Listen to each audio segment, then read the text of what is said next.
Yes, I am. I better start this meeting, huh? Yeah. So welcome everybody. This is the Mastermind Book Club. And Tom, next month is our 3rd anniversary of doing this. Holy shit. That makes me feel old. Yeah. And we have season. lots of royalty here today, lots of good people. But we're doing the Boron Letters, which I read when it came out in 2019. And I've read it many times. And Tom, you've read it many times. And as a show of hands, who actually read the book this time? Part of it. Here we go. Always read read that's a classic. And here's John Carlton. If you don't know, he's one of the best copywriters, doing a good friend of Gary's. So I invited him, and he could go on and tell stories for days about Gary. So could Bond, of course. And there's so many stories, Bond, that I can't tell because there are still people alive that we can't ruin their reputations by talking about it. So we're handcuffed on some of that. I always say that you can tell who is truly a close friend of our father's because you have a life and death boat experience. Yes. Multiple ones. Had a degrading nickname at one point. And John, you need to know that our policy at Mastermind Book Club is that as long as we keep it under 5 ruined reputations per meeting, we're okay. Okay, I'll buy that. Bring on the stories. I noticed a few people are bouncing off of the call here as Bond and I came on. So there must be still a little fear out there. It's a little bit. Lori, good to see you. It's good to see everybody. It's Lori's anniversary today, too. So, yeah, happy anniversary. 1 whole year. I think I'll keep them. Pretty good. So, Bond, like when this book came out, I thought we go to Sedona every year. So we drive down I-5 and then we cut across Bakersfield and across from Edwards Air Force Base is Boron. And that's where the prison was, right? Yes. It's like in the middle of nowhere, literally the Mojave Desert. It was actually insulting that he chose that because he could have chosen Lompoc or he could have done Terminal Island, which is like 40 minutes from LA. He chose Boron. I felt like, why are you choosing the middle of the damn desert? Yeah. And, that you can argue about which place to be sent to. And he chose Boron. And I actually took my son there. I went there myself when it was decommissioned. And then I took my son there after it was abandoned, and now it's been leveled. Largely because of what Gary did there. Yes. In just 10 months, he destroyed a prison. Yeah. So tell us the whole story about the book. And I've always read the book, but. First, I want to say that my dad actually, he was not a saint. John and I and everybody knows him, will attest to that. But he actually wasn't guilty of the charge of mail fraud. Because my dad's not stupid enough to just put out a mailing, take everybody's money, cash the checks, and never deliver a product. He had a long history of providing product through Good News Incorporated, Halbert's Inc., and stuff like that. But in the book, or actually more importantly, if you haven't read it, The Dark Side of Success, he explains how he got into prison. In fact, I did a recent video about the house that got him sent to prison. Okay. So what happened was, long story short, what happened was it was 1976, and it was the 200-year anniversary of the country. And so he was going to sell commemorative plates and celebrating that. And so he went to a shady list broker, and that shady list broker, he said, I got this big list that's great. He goes, okay, give me some test mail. So he gets to the test mail. And what the shady broker done is he did a merge purge on the computer, and he pulled out the names from that list that had bought every single commemorative plate on every other list that this person had. So it was a super responsive list. Yeah. And so the test was fantastic. And as John will tell you, my dad, if he found out, he's okay, mail the whole thing, right? He didn't roll out slowly or anything like that. And it bombed because it was nowhere near as accurate as statistically, it was nowhere near as successful as the test was. Anyway, so my dad then made a giant mistake because somebody had complained to the postal authorities, and this postal inspector came over to his house, which he was renting. My dad was terrible with money. John can attest to that as well. And so he comes over and he sees this house that was really nice beach house. It's actually on Millionaires Road. They used to belong to the cowboy star Tom Mix, who actually owned all of what is now Century City. And John, I don't know if you know this, Tom Mix, that house, right? It was owned by Tom Mix. Tom Mix sold his thing to become the Fox lot, right? And the Fox lot, when they had trouble because of TV coming out, sold off their property to develop it. They sold it to Alcoa. Alcoa wanted to use Century City to build it up as a showcase for aluminum. So the Century Plaza Hotel has that connection to Tom Mix. That was where my dad had the seminar of the century, which was that big one that you and him and Jay Abraham and everybody did. That was one of the first big high ticket seminars. Anyway, sorry, sidetrack. So what happened was my dad lost his first trial, but he won an appeal. And he said he should have never lost the trial, but he did, but he should have never won the appeal. And that's what a kind of a realist he was. So they decided to try him again. And when they did, they tried him and everything was showing he had no intention to prove that or to intentionally rip off or defraud somebody. What happened was the day that the jury started deliberating, or the day before, that house sold at auction, private auction, for more money than almost, I think, any house in LA, if not in the United States. And the LA Times did a big story on it. And so what the prosecutor did, which was totally out of, should be illegal or was illegal, put it up on a poster board in front of the jury room so that when they walked in, it said Casa de Halbert.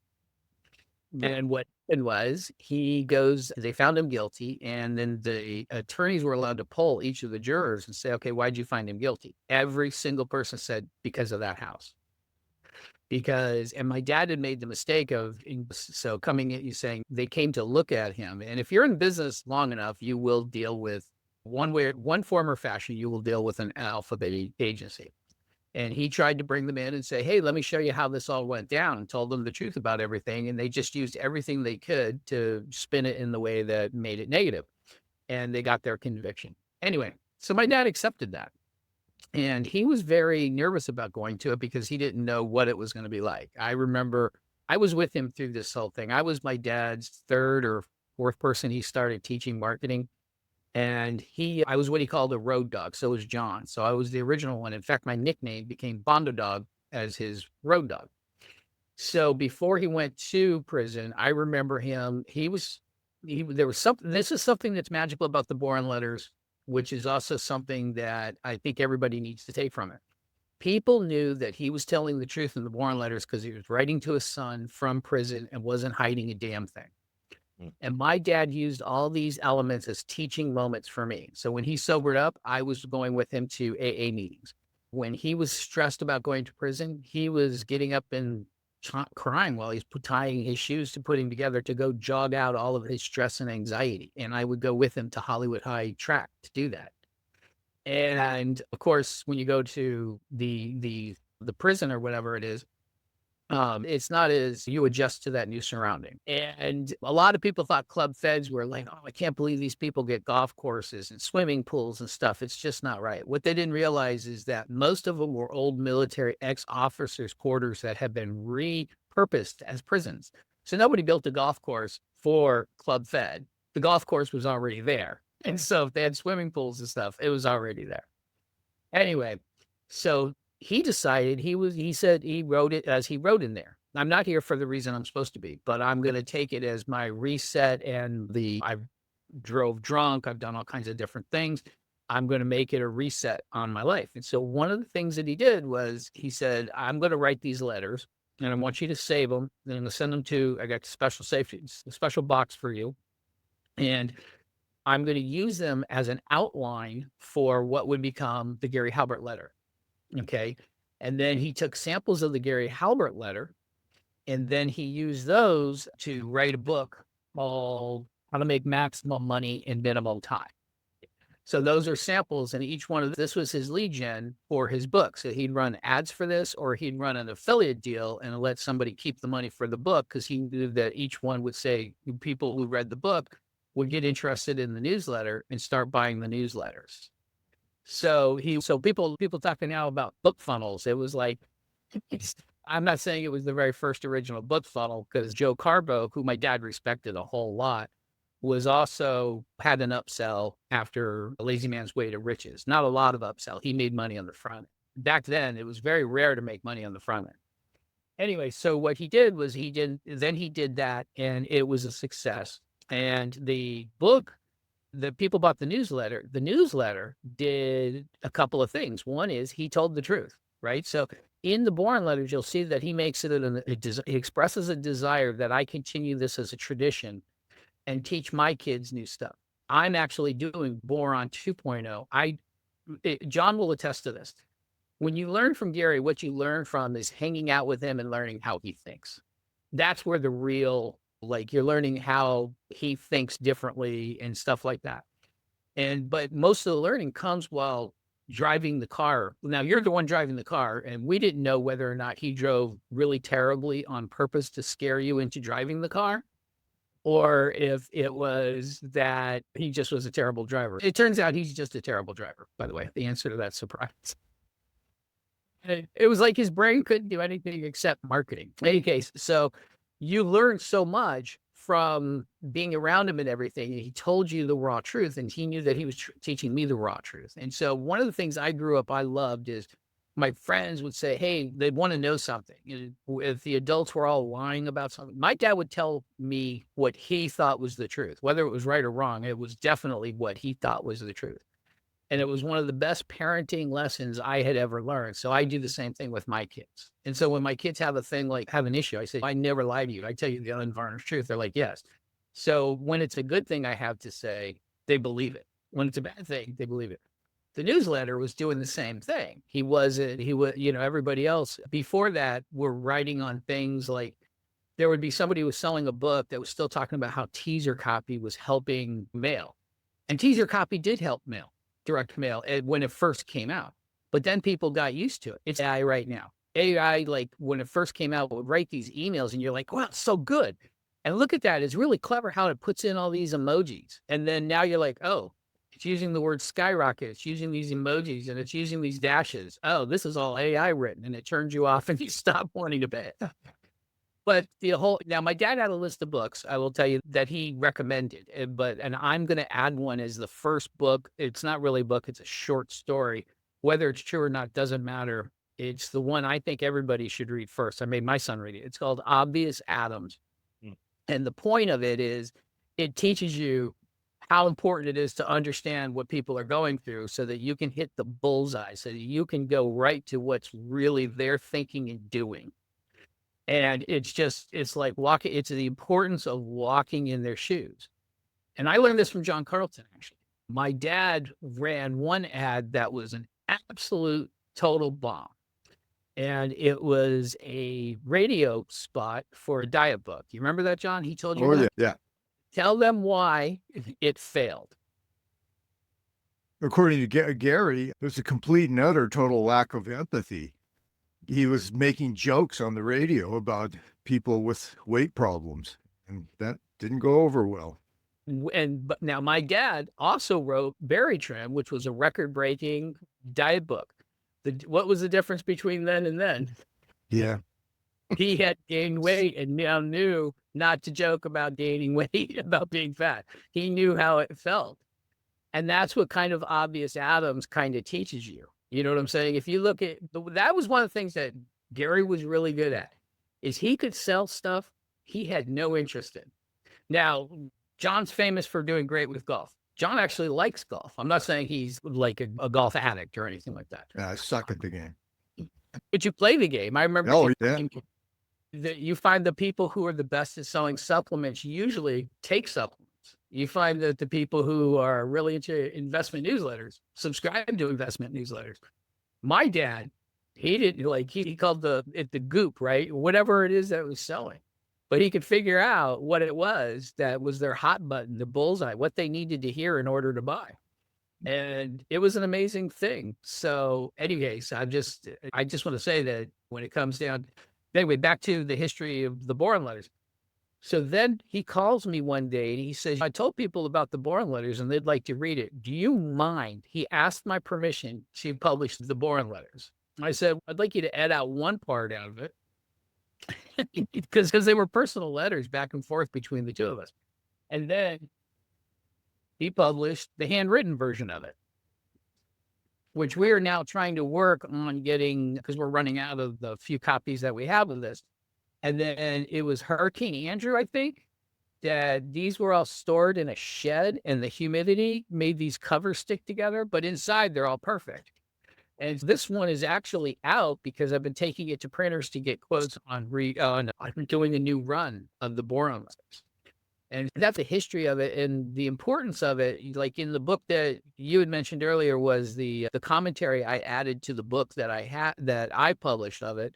I added commentary to let people know what was going on behind the scenes and to let, what happens after that and what happened with this and that. Because there's a lot of things that, especially nowadays. So people talk about the warts and all and how people love that. My dad was the first one to shuck that off, right? That I remember. Everybody else was professional, like three-piece suit guys from the Mad Men era and everything. And they didn't show any of the losers. They didn't show talk about any of the bombs and stuff like that. And people didn't understand chaos behind the scenes. I remember at the seminar of the century, John and we were all getting in the elevator. And John said, that first day went really well. What are we going to do the second day? My dad says, fuck if I know. I just told that story yesterday. It was greatest amount of anxiety and stress all in one heavy smack right into my gut. What are we going to do? But then the next day is how we invented hot seats. It came out. Your dad often fell down and wound up winning. He fell down face first and landed in a bed of posies and came up smelling nice. Yeah, they now have a thing called fail forward. Yeah. Term for it. And he was classic for that. He could take any of those lemons and turn them into lemonade. And it was great. And the funny thing was, and I do believe that, so my dad was, the way that he tells the story in the Boron Letters, so I don't have to retell it all, but I was a very young kid and my dad was terrible with money. My dad wasted money for nobody's business. I always said his ability to make money was only eclipsed by his ability to literally just blow it. Anyway, so he had blown all of his money and he was broke, and that's why he couldn't make the orders on that one thing. And we were walking to his favorite coffee shop, Zucky's. And they actually, I guess it's a historic landmark because even though it's been a bank, it's called Zucky. They still have the Zucky sign up and everything. And I remember exactly where I was when I said, I'm really lucky. My dad, Jeff and Kevin, and all, they got the toys, the hand-me-down stuff from you and everything. I get to watch and see how you make your money. And he thought that was the sharpest thing any kid had ever said. And so my dad didn't do things like other people. So he was taking me with him to meetings I remember one of the meetings, he said, he pulled me out of school. He said, whatever they're teaching you today, history, math, or whatever, you can learn tomorrow. I'm going to show you where the magic happens. And he took me to the Sheraton Hotel. It was a dead time. It was like 10 a.m. in the morning. The restaurant was basically empty. And the only people there was me, Eric Weinstein, with a big old stack of list cards, which was the markets. It would tell you how many lists were on the mailing list, how many names, contacts, what the hot list was, which is how many fresh names come in every month, the average order value, all of this stuff, and Jay Abraham.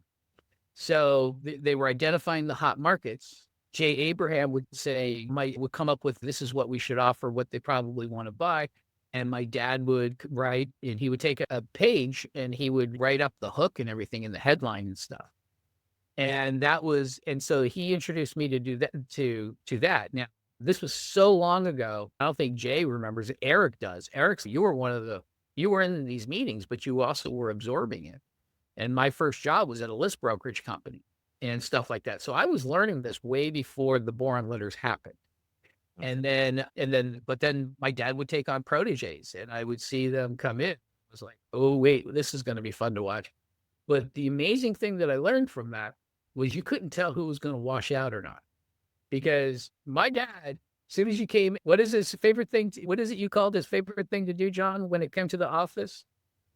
Oh, great. Absolute case. We would walk into the office sometimes and he would have his whole staff, everything would be humming along nicely. And by the time we left 5 minutes later, there would be papers floating through the floor, people running around grabbing their hair and yelling, and people with 2 phones up to their ear. And he'd be smiling. He did his job, completely destroyed. He couldn't handle order and efficiency. He hated it. He liked to disrupt everything, but he would get these proteges, right? And the first thing he would do is he'd say John, or he'd say Scott, or he'd say Caleb, or whoever it was. And he'd say, here's this promotion. I want you to finish it by the end of the afternoon.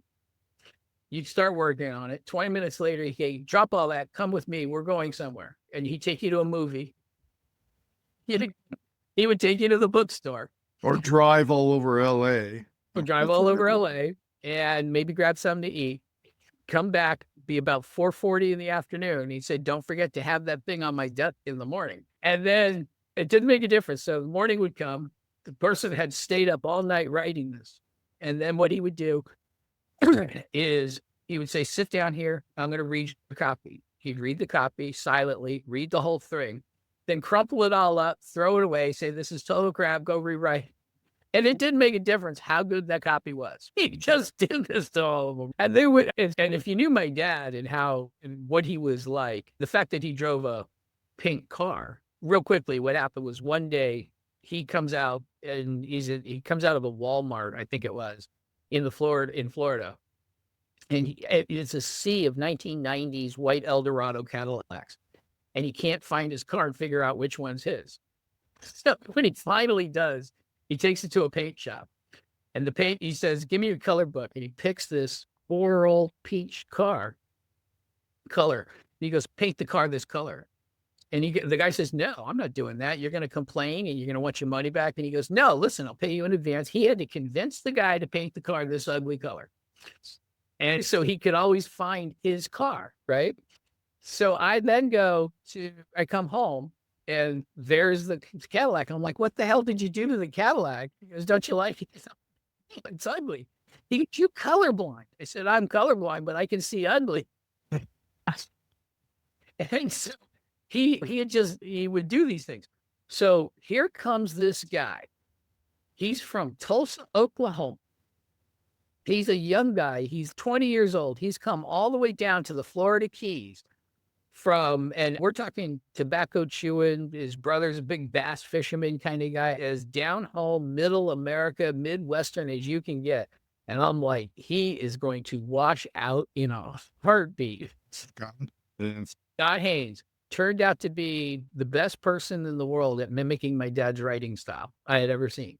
And it was astounding. And I had started to learn that you can't judge books by their covers, because it was astounding watching Scott thrive and to do it. Now, Scott had bumps in the road as well, because my dad had other things going on, but I saw him do this with protege after protege. And I'm like, and a lot of people didn't know why he did this. And he did it because my dad learned teaching from 2 sources. He learned it from his family that taught him how to swim by throwing him into the Ohio River. And he learned from boot camp. And I think this was a boot camp, tear them down and make them do it better routine thing that he had learned. The one thing he did not do is he didn't say, okay, see how you wrote this? This is how you write it better. This is how you redo this. And so I don't try and do that. When I show somebody how to do something, my goal is when I'm done speaking, you can actually go do that. But anyway, back to the magic of the Boron Letters, it was the fact that it was the truth, whether it was, so it was unvarnished completely. And that was so revolutionary for everybody. And the fact that you notice the first lesson isn't about copy. In fact, the first lesson that you'll hear from John Carlton about being a good marketer isn't about copy. The first lesson I taught my son isn't about copy. It's about life. It's about how, your brain's a muscle.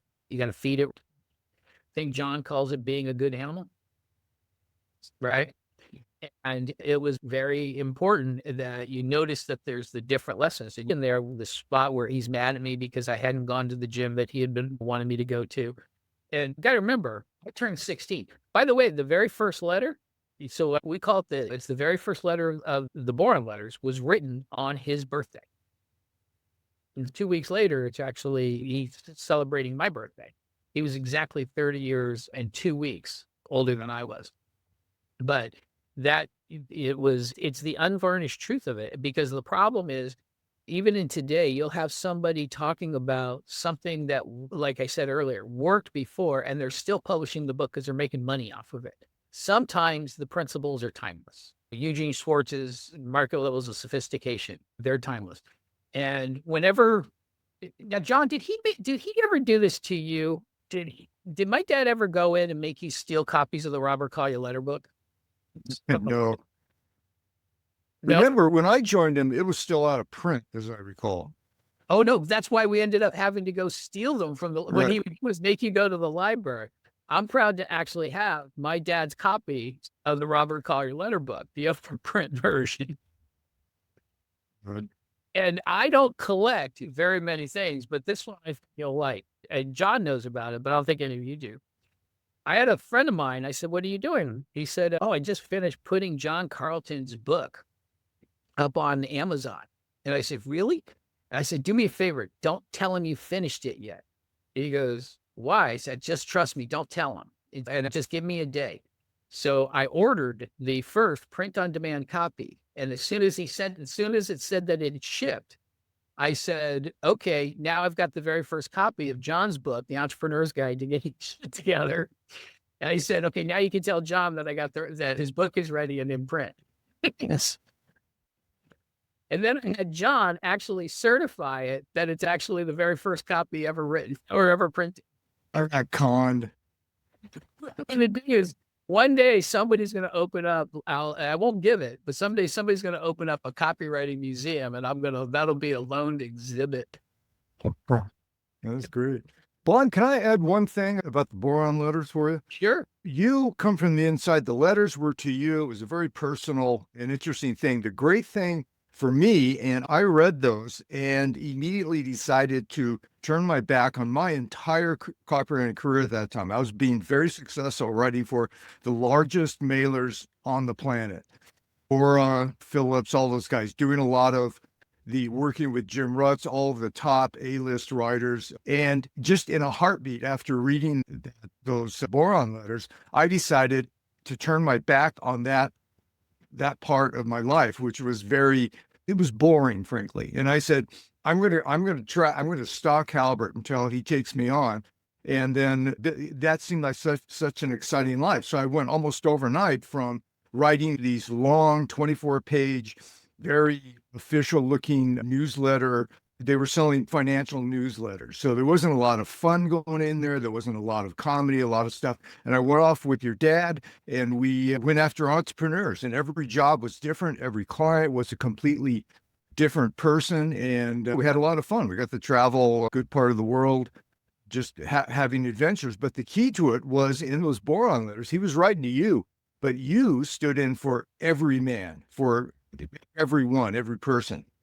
It was like, I felt the compassion, the father-son intimacy, and as you keep saying, the truth, and that was true. But for me, once the truth was evident that this was going to be a truth-telling exercise, then it became, oh my God, your dad took this large, it's like he's on stage and he pulls back this huge curtain that presented a whole other world that most people were not invited to. And most people, if they went into that world unguided, would freak out and probably just get down in the fetal position and suck their thumb. But he was a guide, and he took us into this place and he let us know this other world existed, this other way of doing things. He was a pioneer in a lot of ways. And because he was telling the truth, because he was inborn, because he was writing to his son, it came across not just as honest, but as heartfelt. And it was the greatest thing he was going to write in his life. And that has not diminished at all in all the years since he wrote it. Thank you. You know what? That's 100% true. And when I talked about how lucky I am that I had parents that from my dad's generation that signed off everything, "I love you and good luck." By the way, that's the way we signed off every phone call we ever had. And that's the way that we had left each other. And I have the same kind of thing going with my son now and my daughter as well. Yeah. No. I remember you and Gary being angry at each other on a phone Yeah. call, and you signed up the same way. Yeah. Yeah, no, my dad and I were as tight could be. A lot of people, that's funny, is when he passed, a lot of people, because I was in the background. He made more money on a project that I worked with him than he took home more. Sorry, not made more, but took home more than on anything else. But I was in the background of everything, and I stayed that way because he was this master circus ringleader. Oh, do you still have the painting in your Yeah, office? I had commissioned It's up in for my him. Huh? It's up in my dining room. I absolutely do. He loved that thing. It was John commissioned a painting. Tell him about it. Yeah, a friend of mine was a graphic artist, and I had started calling the office Circus Halbert, and I thought for his birthday, I think it was, I had a painting commissioned of him as a ringleader in a circus and his girlfriend on an elephant and the guy being shot out of the cannon. I think that was supposed to be me at the time. But it was hilarious. And in fact, there was a shrink that Gary was working with at the time who said, get rid of that painting. It glorifies the chaos of your life, and you've got to stop that. And Howard said, okay. And he got rid of the shrink, is what he did. And those Circus Halbert, a lot of people, and if I told people about Circus Halbert, they would assume I was denigrating when I wasn't at all. I had to learn to operate within chaos, and I got very good at it. But to the person who was not used to the chaos, the uninitiated, as we call them, or civilians, as we also call them, it was shocking. But we knew it worked because we had years of history of making it work despite the chaos. The staff hated it, but they also had to admit it worked. And Circus Halbert was a compliment. And your dad saw it, and you saw it, but a lot of people didn't see it that way. So I grew up with it. You never knew it. When Dad said, hey, come on, we're going somewhere, you didn't know where you were going or what you were doing. So you got to remember, by the time John comes, I'm like 17 years old. I've had 17 years of being the witness of Circus Halbert and just his. I'm going to tell you something. My dad changed. The way that he behaved was absolutely insane in some cases, but I was the most go with the flow kid there was, because what else could I learn to do? So I called him one time. I'm up. I remember this. I was on Sunset Boulevard. I said, hey, or he called me. I forget. And he goes, I said, where are you? He goes, I'm in Florida. I said, oh, what are you doing there? He goes, I moved. I go, really? He goes, yeah. You want to come down and learn how to scuba dive with John Carlton? And I was like, okay. He said, take it. I flew down. And then that literally, we could go on for an hour and a half about how that story turned out. But so I moved to Florida with my dad. And so we took a trip down to the Keys, which nearly killed us, nearly got us lost and all that. It was insane, but that's what I grew up with. But there was a certain amount of, you never know what's going to happen, but also he was the most persuasive person in person as well as in print. So he was somebody who, then my wife and other people, there was this girlfriend of a good friend of mine. She would always complain and gripe about me all the time and everything. And there was something where I was talking about, they said, Bond, why don't you try and get this person to do this? I said, well, I can give it a shot. I don't know. And she turned around. She goes, oh, you could use charm when you want. And the way that she meant that was not really positive, but I took it as the person who hates me this much thinks this. But my dad was that way, because I remember one time we were down in the Florida Keys and I had my wife and my baby girl, and some lady, they let somebody cut in front of them. I wasn't there, and take the last spot to go swim with the dolphins. Right. This is down in the Florida Keys.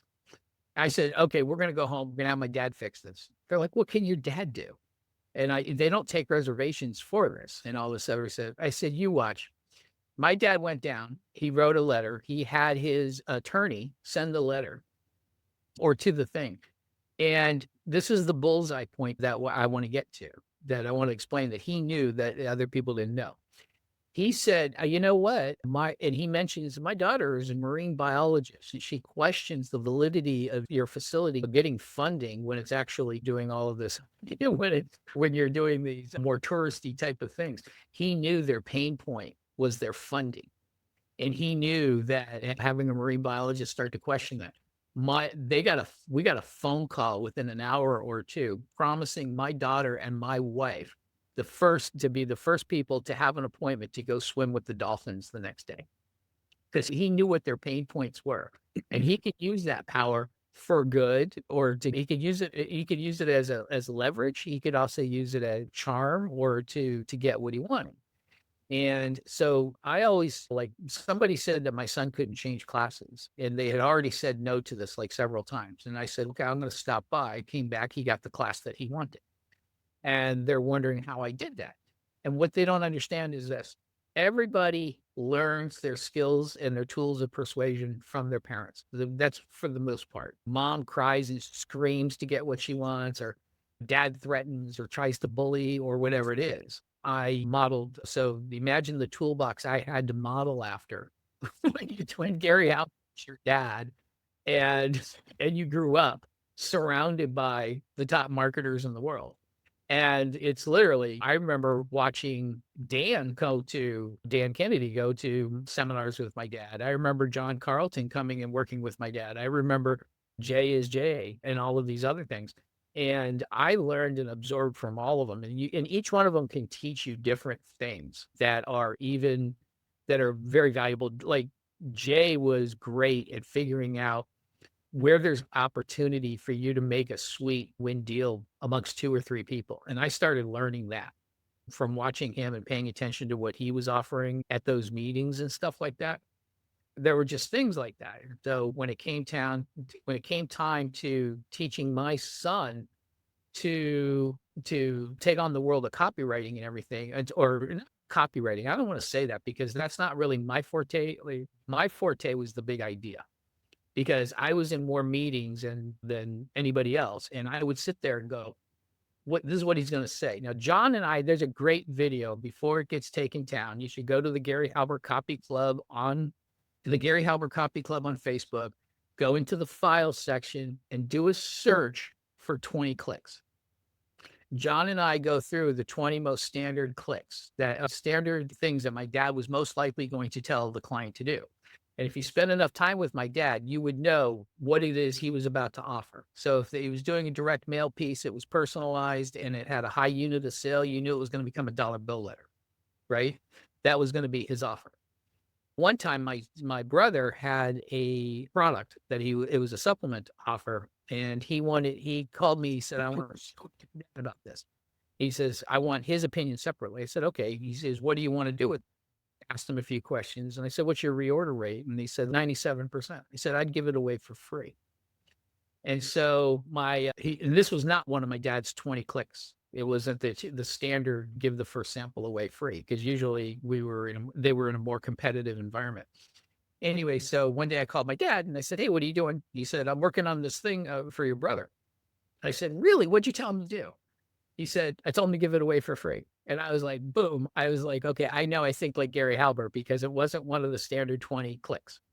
And the leaders of that industry, the ones who dominated that industry, that ended up being the leading formula for the whole industry.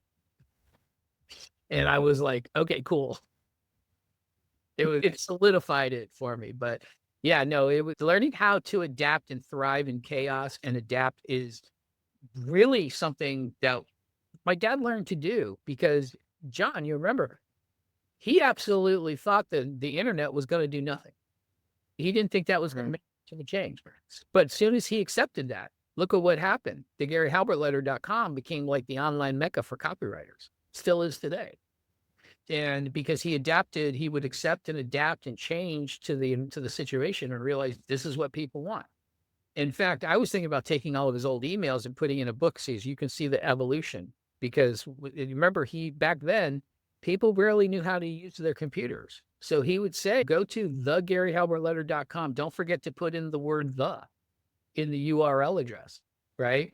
He would give them very specific copywriting courses today, and everything rarely teach you about ordering instructions and tell people what you're going to go through, what you're going to expect, what you're going to get, who you're going to talk to.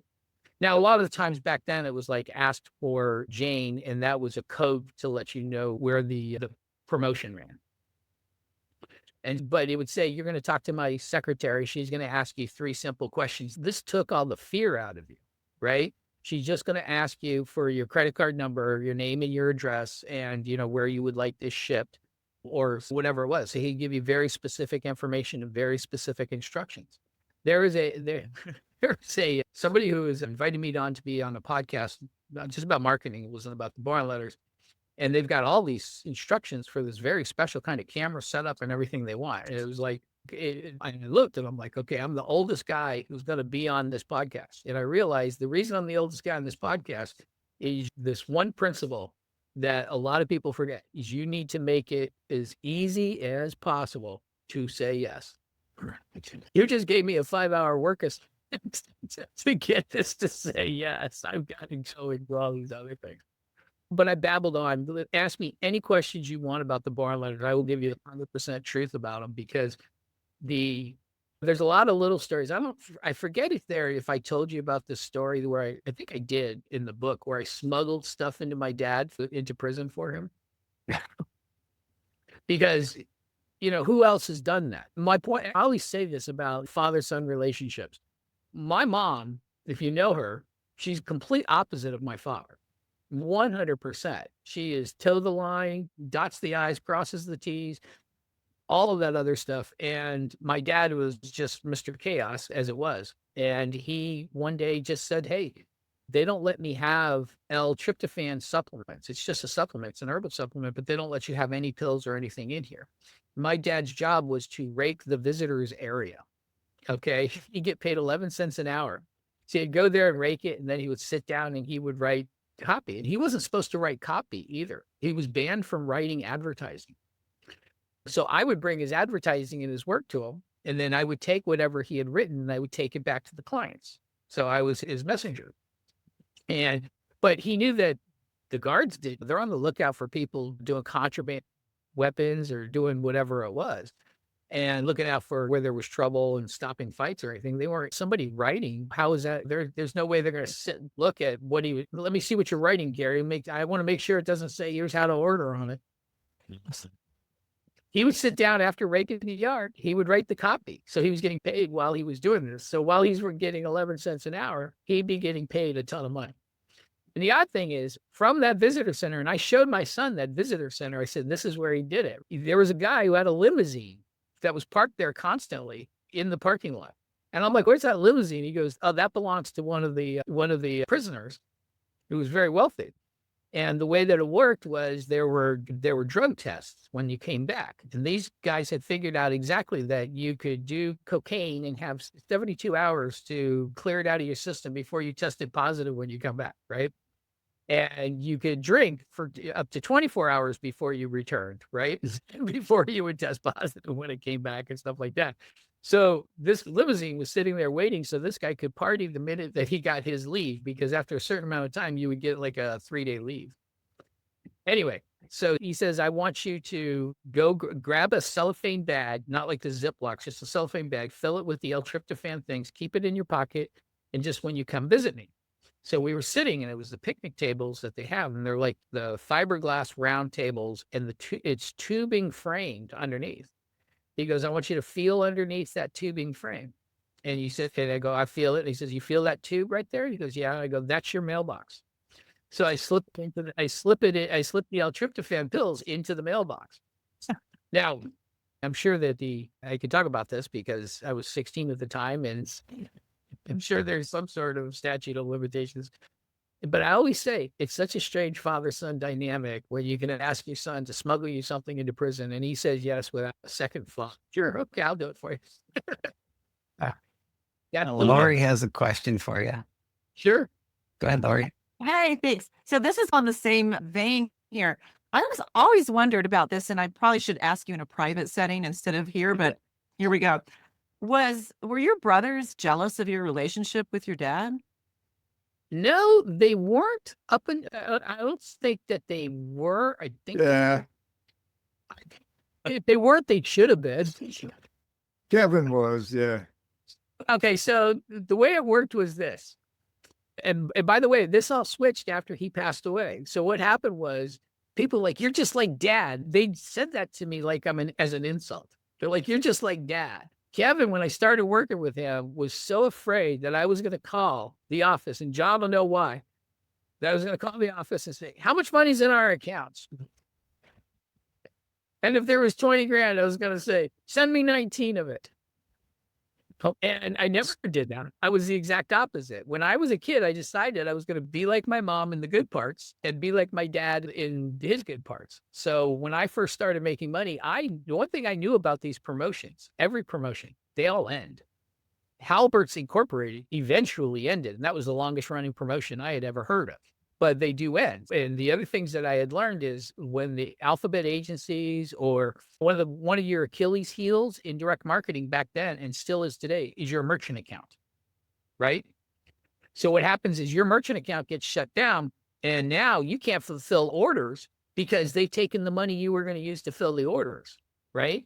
And alphabet agencies come to you and they start taking they seize your accounts, right?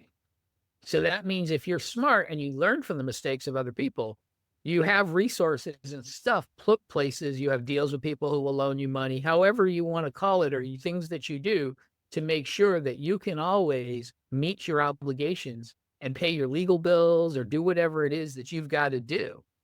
I'm sorry, this is a side question, but this is one of these things that I learned, that so that if these things happen, that you are not dead in the water, that your whole ship isn't sunk. But so I learned from my dad, but the funny thing is when they would do something, they wanted something from my dad that my dad was like saying no to. I was the one that they'd call, say, hey, can you talk to dad for me? Would you call and talk some sense into your dad from his partners, from his employees, I've saved 3 or 4 of his best people from being fired completely. Because my dad was just, and it wasn't just in chaos mode. I had to, and so I always thought it was great because I could persuade my dad, who was the master persuader.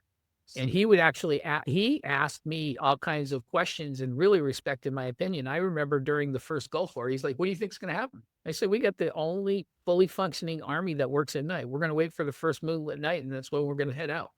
First moonlit night that happened, we headed out. So what happened was, they all had this, they did not want, I don't think they had as much of it as they did later on, because then you're just like dad became, I'm more like dad than you. It became like, it was weird. It was like there was some sort of competition. And the weird thing about it was I had no intention on this whatsoever, but I ended up with the Gary Halbert lookalike contest winning too, because when my beard gets really full, even my other brothers are like, damn, you look like dad. Look at my mom. But there was what it was is they felt that they didn't want to do the things that I was doing for my dad. They didn't want to be his lackey. They didn't want to go run the errands. They didn't understand how much I was actually absorbing of what they did. They didn't understand that I was picking up on how he taught things. And they didn't understand that I had the goal of taking that one step further. So when my father passed away, I'd never given a Gary Halbert speech unless I was using it to preface the new stuff that the new stuff I had invented was based on. And John Carlton's action seminar was the first time I had done that. I did the A-Pile, B-Pile speech to explain something, which was people missed the main point of the A-Pile, B-Pile speech when it went to going online. So the A-Pile, B-Pile speech, which I think you guys, it's in the Boron Letters itself. And it talks about how he comes home, he's having lackluster results. And he actually invented gun to the head marketing, that whole thing. He imagined somebody had a gun to his head, said, I'm going to fire it if you don't make the sale. That gun, you guys nobody would know. That gun was actually pointed at him. And the reason for that imaginary gun being pointed at my head, the reason I know that is he put those hypotheticals to me all the time. And he's imagine somebody had a gun to Emma's head, because it was always he went to the extreme of everything. And so he said, then I imagine somebody would sit down, and I imagine how they come home and they read their mail and they sort their mail and they do all this. And what am I going to do differently? I'm going to use a live first class stamp. And everybody was like, oh, that's just so it gets delivered. No, that really wasn't. It is so it gets delivered, but the stamp as opposed to being metered is what told you it might have come from a real human being. But the first thing that nobody got was that it's how they sort their mail. So the point that I'm trying to make is I was the first one to come around and say this. I said, how they're sorting their mail is with different email addresses. And I made that point at John Carlton's Action Seminar. And I don't know if John knows this. They gave me the spot that's like the worst. It's right after lunch. Like everybody's yawning. I'm like, I'm blowing this, but I'm going to continue with the speech anyway. And I said, so at this point back then, everybody checked their spam folders to see if something slipped through the cracks, right? And I said, but people, when an internet marketer offered you something and said, give me your email address, I'll send you this PDF. You didn't know them from Adam, so you gave them your spam email address, right? And when you went to go check and see if they've delivered on it, you would log in and there'd be 500 to 1,000 emails that had piled up there. And so you would either go right to the top and ignore all the other ones, and you'd see if that marketer had delivered or not. And if they hadn't delivered, or you'd go off looking for a solution. If they did deliver, you would say, okay, great, start working on whatever they told you that you should be working on. Either way, you ignored or deleted all the emails that were in that spam email address. So the moral of the story was it would be better to be in the spam box of a primary email address than to be in the primary box of a spam email address. Start worrying about getting the primary email address first. And I started inventing ways to make sure you got primary email addresses instead of spam email addresses. So the speech ends, right? I'm like, oh, crud. And people, they're giving you applause, but everybody applauds everybody when they get off the stage, right? It's like the polite thing to do. Harlan Kilstein starts walking straight towards me, and I'm like, oh, shit, here it comes. I don't know if any Harlan, but he is a tell it like it is kind of guy. And I'm like, he goes, that was one of the best fucking speeches I've ever heard. Well, it's like, really? You liked it? I was so relieved. And then John came up and he told me, oh man, the guys in the back are talking about how great your speech was and stuff like that. But the whole point was this. When it comes down to that obvious Adams thing. I was able to put my shoes in and say, look, I have this statement that says, I'm not arrogant. I'm just confident everybody else is as screwed up as I am. So I know if I've got a spam email address, you have a spam email address. Now everybody's got a swipe email address, where they're signing up for other marketers to see all their promotions. So that if they hear somebody made a great promotion, they can go take a look at it, right? They have a hobby email address, and everybody's got a primary email address. And just as a tip, in case anybody wants to know, one place everybody puts their primary email address is on social media. That's why you have those sign up buttons from Facebook, right? Because you want to know when somebody's actually mentioned you and stuff like that. So we're all in groups. We may be in groups that we don't follow, but we don't unfollow. We want to know somebody tags us and starts talking about us or doing something. And so anyway, so there are a lot of other tips on how to do that and stuff like that. But my point is, it's that my dad taught me adaptability, and he taught me how to walk in shoes and realize that whatever was going through in my head, and he taught honesty to yourself. This was the part that was really weird. It was funny because I remember, and you have to learn how to do this and when to do it, when not to do it. After I got my dad's, he gave it to me before he passed away, his gold Rolex watch. John called it, would you call it, John, the Bale watch? Yeah. Everybody complimented the watch, but it was Bale if you ever got thrown in the pokey. I was looking at the watch and I'm like, this is gorgeous. It's got gold bar markers and I really loved it and everything. But I didn't want to wear a watch that somebody's going to cut my wrist off and wear it to get. So I went and bought myself my own Rolex, and I bought a Submariner. I wanted one of the James Bond watches, and my James Bond was Roger Moore, even though my dad took me to the movie film festival. So I saw all the Bond movies in big theaters. Anyway, so I'm wearing this, and John comes up and he's like, why would you spend so much money on a watch that, like your Hello Kitty watch or whatever can tell just as good a time and everything? And I think I came up with my single favorite piece of BS I've ever said off the cuff. And I said, you know what? Because it reminds me that time is my most valuable asset. And John goes, that's a good reason. And it was, but the truth is, my dad told me the reason he wanted the watch. He wanted people to know they couldn't get him for cheap. He wanted people to know that he was the real deal. It was an authenticator. It was an authentic sign of success. Now, you can't turn around and tell people that in an ad, right? But what you can do is demonstrate that in an ad.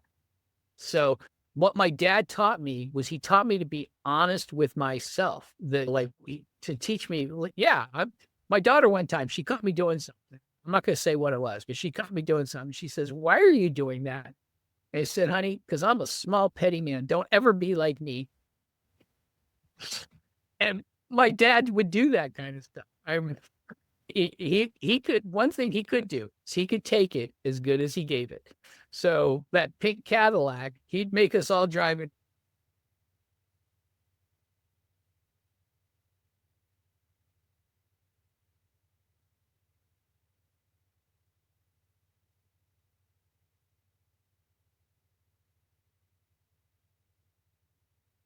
Around every time people are coming and they're looking, and because you got to understand, half of Florida is redneck. The other half is like really like super liberal, right? So you're getting this mixed bag in the Florida Keys. But most of the time I'm getting all these like dirty looks or whatever. And I go, don't look at me. It's his car. He picked it out, all this other stuff, right?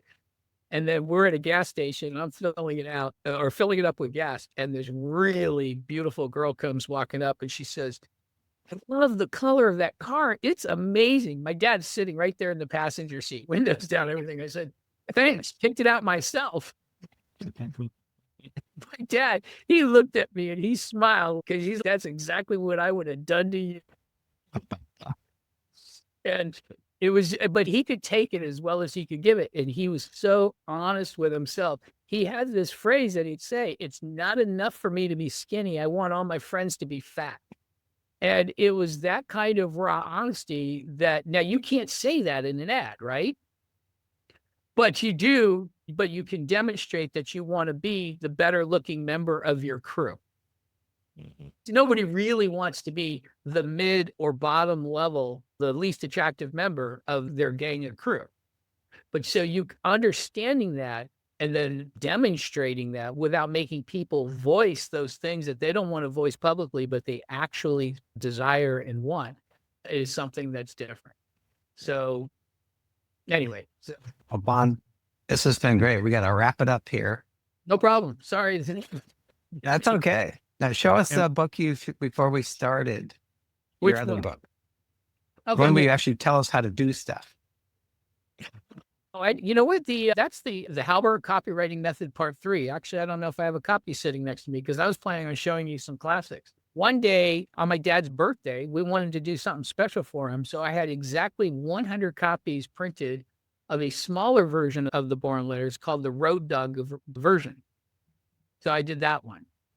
And I also have one of these, hold on, I think is my dad's copy of Breakthrough Advertising. Now, when I say my dad's, he had several copies of different books. I think it was this one. I have two here. The other one's got a foreword by Martin Edelstein. And that one you just held up, Bond. This is Brian, by the way. How you doing? Brian. Hey, Brian.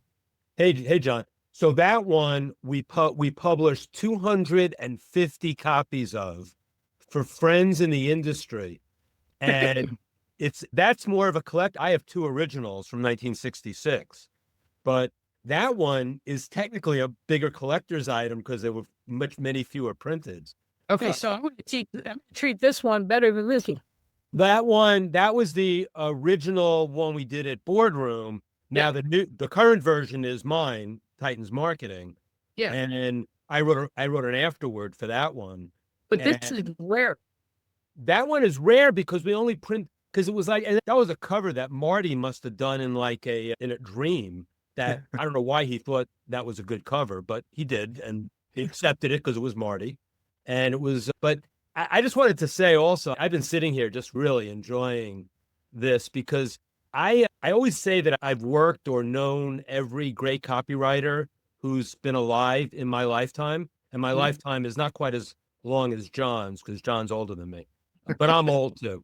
But the one guy that, and I met Gary a few times. Every time it was a trip. But the thing was that I remember trying to do a deal with him once on the phone with Marty, and it was a circus on the phone. I was there. Coming up with a price and what would he do for us? And he wasn't going to strategize with us in advance. Why would he do that? He wanted to just he says, if I'm going to do a package for you, you're going to pay me and then you'll see what you get kind of thing. And he was just so bold about that because he knew he had the goods. And everybody has a different style. Gene Schwartz had a completely different style. Gary Bensavenga, completely different style. But Gary's style was, I wish I got to know him better. And that's why I've enjoyed this call so much, because I even wrote about him in my first book, The Advertising Solution, because we covered 6 legends and one of them was Gary.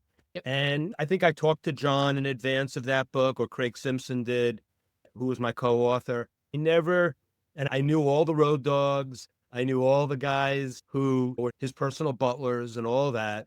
And the stories were so legendary, but hearing you talk about them today, I just wanted to tell you how enjoyable it was. And I learned a lot too. It was interesting. Got a sense of there are different types of mentors, and everybody has a different style of mentoring, even if they don't think they're mentoring. Mm-hmm. And Gary had that unique style that was all his own. And I've had a lot of mentors in my career. I can't chalk Gary up as one of them. I wish I could, but I feel like today I got a sense of what it might be to be his mentee a little bit. And I've gotten stuff from John over the years, and stuff from Sam Markowitz, and stuff from Scott Haynes before he passed. And so I got a sense of it, and Doberman Dan. But today it was the first time I really got a sense of what it might be to be mentored by Gary Halbert. So. If you ever want to know anything, even John, nobody knew how my dad thought more than me, because he taught me to think like him at the age of 10. That's why he literally said, I'm going to start teaching you to think that way. And me and my dad spoke like nearly every day until he passed away. Yeah. But even John I remember he called me, hey, what would your dad think of AI? And people he would dismiss it immediately and then accept it, like he did the internet. Well, I would dismiss it, and then I explained how he did the internet, but then how he would end up ruling it, and then exactly he would own it. He would own it. But even Caleb called me and he said, I got a different experience being mentored than Sam Markowitz did. And he said, can you tell me why? And I told him exactly why. I said, this is why, because I could tell you every single thing about the way that my dad would think and what he was going to say, what he was going to do, and how he would approach something and where he would do it. If you ever want to know like more stories or more insights into Gary Halbert's thinking and doing things, just hit me up. I tell you, I'm going to take you up on that if it's okay. I think I have a virtual mastermind. A lot of the members are on this call because Ted's a member and Tom is a member. And Lori's a member, and Jack's a member, and George is a member. Richard was a member. So these are all the people, and a lot of them were on a call today, and that's why a lot of them quickly came on to this call, because they wanted to be here for you. Okay. I think we should have you on if you're up for it, and I'll interview you, and we will have a dialogue with the group, because Gary was so influential, and John's coming on already with David Deutsch in a few weeks, but I want to do you separately if it's okay. Sure. So, I don't know about the way you phrase that, but yes, that's yeah. Sorry about that. But I'm asking you in public, so now you can't say no, but you can. Yes. And I know, absolutely. When I first came out of the closet, so I'm giving myself some sort of weird things. People would interview me. They say, "Hey, can we talk about your dad?" And they go, "Yeah." I'd say, "Yeah, I love my dad. We talk about him all day long." And then they'd start hearing, and they go, "Oh, a lot more than." Yeah, I was going to say, I think you've got a lot of chops, and that it won't be just about your dad. It won't. I'm not worried about that. It can be just about my dad. But what ended up happening, all of a sudden, it was like, oh, wait a minute. He knows this. He knows this. And then people, You're like the applied engineer. You've now, like John would probably say that while I think Gary respected John and learned a lot from John, but I guess John also not only was a mentee, but not just a protege or a road dog, but he became his equal. And he became partners with. Okay, Yeah, so John exactly. was the only one out of and all. you did too. And you did too. Yeah. Yeah, John. No, John. A lot of them at one point they moved on and they started their careers and everything. There's a few that became partners, and partnerships with my dad was not an enviable position. I found that out when I had that phone Are you call. disagreeing, John, or are you? No, it's not an enviable Poppy's rap position. was- No. Yes, that's fine. And like I said, he made the most money working on a project that he had with me. And I'll tell you right now, I'll have to do it. I'm going to save part of it. But one of the things that happened is he ignored my orders. I was in charge of something. I said, don't do this. He said, it'll cause us heat. He did it. It caused us heat. And I used the lessons I had learned from my dad's experience to save our bacon. And Bond, you also lied to him about the money coming in and socked it away so he couldn't get to it. Technically, I did not lie to him. I hid it from him. It's very important. It was a lie. My dad would say, hey, so he'd say, how much money do we have in the account? And I didn't know how much money he had in the account because I kept a separate account for him and one for me. So he couldn't raid my money. And what would happen was I didn't know because it could be 73 cents or 79 cents or whatever, right? But I would have a rough idea of how much money he had. And I'd say, I don't know. Why? What is it you need? What is it you're looking for? And he'd say, I want to buy this. And this is what it costs. And I'm like, let me get back to you. I think you can swing that and we can afford it. I would spend it. For the money for it. But if you let him how much money he had, it would be peanuts by the end of the day. So no, John's right about that, but I was very careful because I never wanted to get into a position where I knew that you could blow trust, that a lifetime of trust in a second.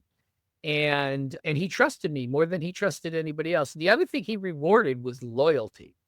Oh, sorry, we got to go. Somebody said I got to wrap it up. But there's another loyalty story. I'll tell you that I became really quickly. What happened was I had this dog that he loved too. You remember Pugsley, right, John? Anyway, so this dog Chick did magnet. Yeah, super chick magnet. We should have a new puppy we got. But anyway, so I was up in college and I said my dog ate part of a tennis ball. She got a perforated test and she needs a surgery. I said, can you send me the money to do this? And he said, no, I can't send you that money right now. And I said, okay. He called me the next day and he goes, what are you doing? I said, I'm taking my dog to the vet. He goes, how are you going to pay for it? I said, I'm going to write him a check. He goes, what do you mean you're going to write a check? He said, Oh no. He disappeared. Oh, is he still there? Cliffhanger. That's a real quick. That's all the more reason to show up. That's a good cliffhanger, Ted. Yeah. Yeah, John could finish the story. Brian, did you orchestrate that so people will come to TXL and hear the See the rest of of the the story? story. Yeah. See it on page 47, right? Fascination driven. A couple of things I wanted to say. I was going to thank Bond and thank you, John, for joining us as well. We have about 200 members in this book club, and I can speak for Ted when I say we're going to work really hard the next few days to make sure that the others who weren't here watch this recording. And we're going to remind all of you who are in the room where to go to get the recording, because there was so much stuff between the lines that I'm going to watch this recording multiple times because this was great. I also want to note that there is a boatload of stuff that's in the chat, and we'll get that into the community. There was a reference to the Dark Side of Success letter. That's one of the Gary Halbert letters where he tells the story of what got him in prison. It's one of the greats. That's on the GaryHalbertLetter.com website. That's linked in the chat. We'll put it in the community. Scanned version of Obvious Adams. any of you who are on Ben Settle's list, Ben included in his, not his list, in his membership, he included in his monthly thing recently a version of Obvious Adams that he wrote a forward for. He loves Obvious Adams. And this is Gary Halbert swore by that book too. yeah. And this is, I shared a link to the archive.org version, a flip book of an actual hard copy original edition of it, which is pretty cool. David, thank you for digging up the 20 clicks video. That's in the chat. And then Bond was talking about how many of the letters were not about marketing, just about life. My favorite is chapter 3. There's the bit where he's going on with Bond about eating vegetables and eating well. And then there's this little passage about don't rely on your mother to cut up your vegetables. And I wrote an email about it a few days ago. It's such a valuable lesson, and all of that life lesson stuff in the Boron Letters to me is as valuable as the marketing, copywriting stuff. And then finally, I also shared a post that John has on his website, the most valuable or most awesome lesson I learned from Gary Halbert. It's a great post, John, and anybody who's not spent time on John's site, get there, read that, sign up for his stuff. Hey, John, could you give us your email address? My email address? Yeah. For what? I want to call you. So That's a big ask. That's a big ask, Les. the best way to reach me is Carlton. No. It's What's that spam email? again? John. Boy. Go to the website, Les, and there's Yeah, the best way to reach me is, no, you can't reach me through the website either. I will let Ted know what the best email to reach me is. Great. Thanks. Because I have a ton of them and I only check a few. So I want to make sure you get one that I checked. Okay. That's awesome. Yeah, thanks for coming, John. That was great. Yeah, it was fun. I got to split, guys. I'm meeting another A-lister. So I've had enough of you jerks. get lost, John. Good to see you. Yeah. Good to see you too, Thank you. And Brian, Brian, good to see you again, man. Yeah, good seeing you. Good show you put on. We'll see you guys. Thanks. Thank you, Jimmy. And Brian, thank you for being here, and thanks for orchestrating chapter 2 of the Bond Halbert show. It's just been amazing. Some of the best marketers in the world are here today. This has been great. Yeah. Next month is our 3rd anniversary, Tom. So if you do something special, We should do something special. And I was going to say, I don't want to wallow in the fact that so many people didn't come to this thing, but it is telling to me that so many of the people in Titans who get this and get Gary flock to this room, because I think as soon as we started talking about it, there were a lot of people who realized, oh, wow, that's going to be good. And this was a better almost 90 minutes, 80 minutes than I imagined it could be. It was awesome. and Brian, thanks for promoting it with us. Oh yeah, you guys did the promoting, and it's not just my pleasure, it's necessary. It's like you gave a bonus to the Titans accelerators that I never could have dreamed of. So Thanks. Okay, everybody, I'll see you next month. Thanks for coming. And we'll let everybody know what's coming next month. And we're going to do a little more than usual of getting stuff out in the community, letting you link back to it. All the things that are in chat, we'll put into the community forum. We may even break this video up into pieces, because chunking this thing up, there's so much. I'm not going to ask for you. Get me a Bond Halbert email address that I'll reach him at. I'm not going to ask you for John Carlton's, but I will. Right? Sounds good. All right. Thank you, everybody. Take care. Bye-bye.